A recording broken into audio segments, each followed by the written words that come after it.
ఎల్లుండి ఢిల్లీకి AP CM Chandrababu వెళ్లనున్నారు. 17న ప్రధాని మోదీని కలిసే అవకాశం ఉంది. మోదీ అపాయింట్మెంట్ కోరిన చంద్రబాబు అమరావతి పునర్నిర్మాణం, పోలవరం, వెనుకబడిన జిల్లాలకు నిధులతో పాటు కొత్త రుణాలపై మోదీతో చర్చించే అవకాశం ఉంది.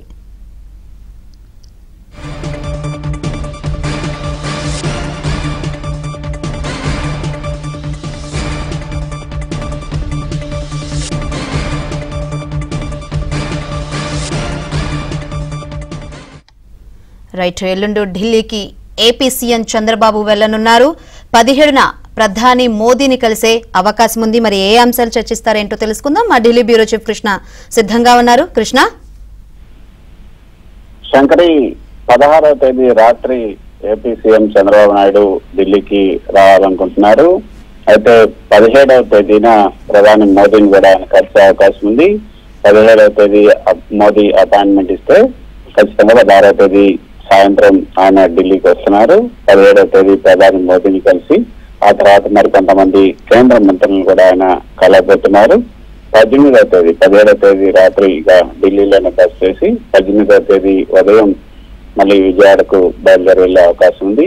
అయితే ఈసారి మోదీతో జరుగుతున్నటువంటి ఈ భేటీ చాలా ప్రాధాన్యతను సంతరించుకున్నానని చెప్పొచ్చు. ఎందుకంటే ఇటీవల బడ్జెట్ లో అమరావతి నిర్మాణం కోసం 15,000 కోట్లను ప్రత్యేక ఆర్థిక సాయంగా కేంద్ర ప్రభుత్వం ప్రకటించింది. అంతేకాకుండా పోలవరం కూడా పూర్తి బాధ్యత మాది, 100% దాన్ని త్వరగా పూర్తి చేయడానికి మేము ప్రయత్నం చేస్తామని కూడా మా బడ్జెట్ లో పార్లమెంట్ సాక్షిగా నిర్మలా సీతారామన్, కేంద్ర ఆర్థిక శాఖ మంత్రి నిర్మలా సీతారామన్ ప్రకటించారు. అంతేకాకుండా అన్ని విధాలుగా ఆంధ్రప్రదేశ్ ను ఆదుకోవాలని కూడా గతంలో కలిసినప్పుడు కూడా చంద్రబాబు నాయుడు ఇటు పీఎం మోదీని, అదేవిధంగా కేంద్ర హోంశాఖ మంత్రి అమిత్ షాను కూడా కలిసినప్పుడు అదే విషయాన్ని చెప్పారు. ఇప్పుడు రీబిల్డ్ ఆంధ్రప్రదేశ్ పునర్నిర్మాణం జరగాల్సినటువంటి అవసరం ఉంది.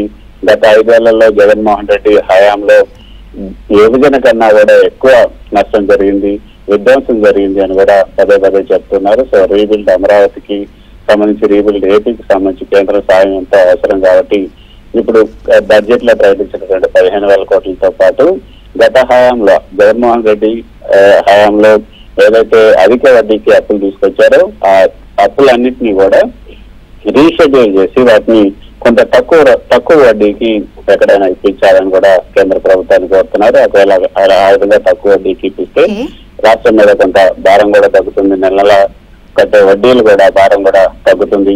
మరోపక్క పోలవరం నిర్మాణానికి సంబంధించి ఇప్పుడే ఏదైతే అక్కడ ఉన్నటువంటి డయాఫ్రమ్ వాళ్ళను కొత్తగా నిర్మించాలనుకుంటున్నారు, దానికి సంబంధించినటువంటి అంశం పైన కేంద్ర జలశక్తి మంత్రి పాటిల్తో కూడా మాట్లాడాల్సి ఉంటుంది. కేంద్ర ఆర్థిక శాఖ మంత్రి నిర్మలా సీతారామన్ తో కూడా మాట్లాడి ఈ రీషెడ్యూల్ అంశానికి సంబంధించి కానీ ఈ 15,000 కోట్లను ఏ విధంగా ఏపీకి అందజేయబోతున్నారు, దానికి సంబంధించినటువంటి ప్రాసెస్ ని వీటన్నిటిని కూడా మాట్లాడబోతున్నారు. ప్రధాని మోదీతో మాత్రం ఏపీకి తగినంత సాయం చేయాలి, తర్వాత కొత్త రుణాలు ఏవైతే ఉన్నాయో ఇప్పుడు ఏపీ మళ్ళీ అప్పుల ఊపిలో కూలిపోయింది కాబట్టి కొత్త రుణాలకి కొత్త అవకాశం కల్పించాలి. ప్రపంచ బ్యాంక్ రుణాలు మొన్న ఇటీవల ఏపీ చంద్రబాబు నాయుడు ప్రపంచ బ్యాంక్ అధికారులతోనూ కూడా వాళ్ళతో భేటీ జరిగినప్పుడు అమరావతి నిర్మాణానికి ప్రపంచ బ్యాంక్ నుంచి 20,000 కోట్ల రూపాయల మీద రుణాలు తీసుకోవాలని కూడా భావించారు. దానికి కేంద్ర ప్రభుత్వం యొక్క సహకారం ఎంతో అవసరం. కేంద్ర ప్రభుత్వం కూడా దానికి అనుమతి ఇవ్వాల్సి ఉంటుంది.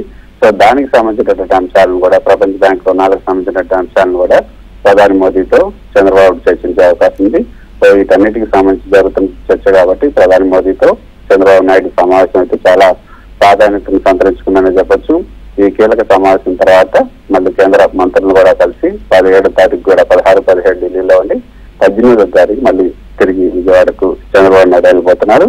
అయితే మోదీ అపాయింట్మెంట్ అయితే కోరారు, 17వ తారీఖు వచ్చే అవకాశం ఉంది. ఒకవేళ మోదీ అపాయింట్మెంట్ కనుక ఖరారు కాకపోతే చంద్రబాబు నాయుడు ఢిల్లీ పర్యటన కూడా మళ్ళీ వాయిదా పడే అవకాశం ఉంది. మొత్తానికైతే ప్రస్తుతానికైతే ఏం చేస్తాం, 16వ తేదీ ఢిల్లీకి రావడం, 17 మోదీని కలవడం, 18 తిరిగి వెళ్ళాలని నిర్ణయించుకున్నారు. మరి ప్రధాని మోదీ అపాయింట్మెంట్ ఖరారు అవుతుందా లేదా అన్నది ఈ రోజు సాయంత్రానికి ఒక స్పష్టత వచ్చే అవకాశం ఉంది.